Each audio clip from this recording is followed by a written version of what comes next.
रात की रसोई। गांव के एक कोने में स्थित छोटे से घर में मीना अपने पति रामेश्वर और दो बच्चों के साथ रहती थी।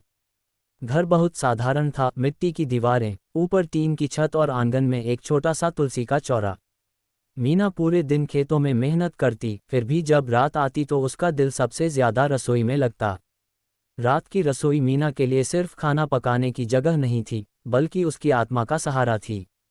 दिन भर की थकान, बच्चों की शरारतें, पति का क्रोध और गरीबी की मार, सब कुछ वह चूल्हे की आंच में भुला देती। संघर्ष और उम्मीद। मीना का पति रामेश्वर मेहनती था, परंतु खेती में बार बार होने वाले घाटे ने उसे चिड़चिड़ा बना दिया था। कई बार वह मीना पर गुस्सा करता, मगर मीना हमेशा मुस्कुराकर कह देती, गुस्सा मत करो जी, देखना भगवान एक दिन हमारी भी सुनेंगे। गांव में लोग कहते थे कि मीना की रसोई में जो स्वाद है, वह किसी बड़े घराने की दावत में भी नहीं मिलता। वजह थी उसका समर्पण। जब वह आटा गूंथती तो उसमें प्यार मिलाती, जब सब्जी काटती तो उसमें धैर्य मिलाती, और जब रोटी सेंकती तो उसमें उम्मीद की खुशबू भर देती। बच्चों का उत्साह। रात को जब सब काम निपटाकर मीना रसोई में जाती तो उसके दोनों बच्चे भी पास आ बैठते। माँ, आज क्या बनेगा? मीना मुस्कुराती, आज आलू की सब्जी और रोटियां। बच्चों के चेहरे खिल उठते। वह जानते थे कि माँ चाहे कितनी भी साधारण चीज बनाए, उसमें स्वाद जरूर होगा। अक्सर गांव के पड़ोसी भी कहते, मीना, तुम्हारे हाथों का खाना जैसे दिल को तसल्ली देता है। एक अनोखी रात। एक रात गांव में अचानक आंधी और बारिश शुरू हो गई। बिजली चली गई और चारों तरफ अंधेरा छा गया।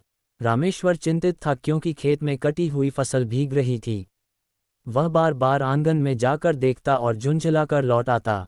मीना ने सोचा, आज अगर मैं कुछ अच्छा न बनाऊं तो सबका मन और बुझ जाएगा। उसने मिट्टी के चूल्हे पर आग जलाई। बारिश के कारण लकड़ी गीली थी, मगर वह धैर्य से फूंक मार मार कर चूल्हा जलाने लगी। धीरे धीरे धुआं छटने लगा और चूल्हे की आंच स्थिर हो गई। पड़ोसियों का सहारा। बरसात में कुछ पड़ोसी भीगते हुए मीना के घर आ पहुंचे। उनके घर की छत टपक रही थी, सो उन्होंने आश्रय मांगा। मीना ने तुरंत दरवाज़ा खोला और सबको अंदर बिठाया। भाभी, कुछ खाने को मिलेगा, बच्चे भूखे हैं, पड़ोसी ने संकोच से कहा। मीना ने बिना झिझके कहा, अरे इसमें संकोच की क्या बात, मेरी रसोई सबकी है। उस रात मीना ने घर में बची हुई थोड़ी सी दाल और चावल सबके लिए पका दिए।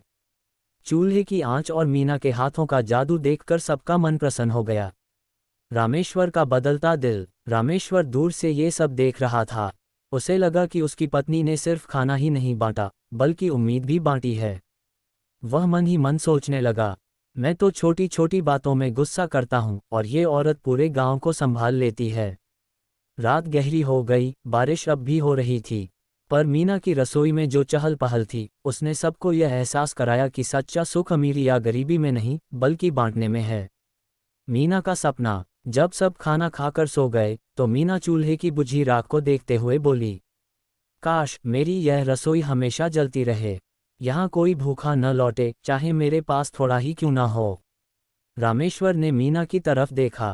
पहली बार उसने इतने गहराई से अपनी पत्नी के त्याग को समझा। उसने मन ही मन निश्चय किया कि अब वह मेहनत तो करेगा ही, साथ ही अपनी पत्नी के सपनों को भी पूरा करने की कोशिश करेगा। गांव में मीना की रात की रसोई की चर्चा फैल गई। लोग कहते थे, जब घर के चूल्हे में सच्चे दिल की आग जलती है तो वह केवल पेट नहीं भरती, बल्कि दिलों को भी तसल्ली देती है।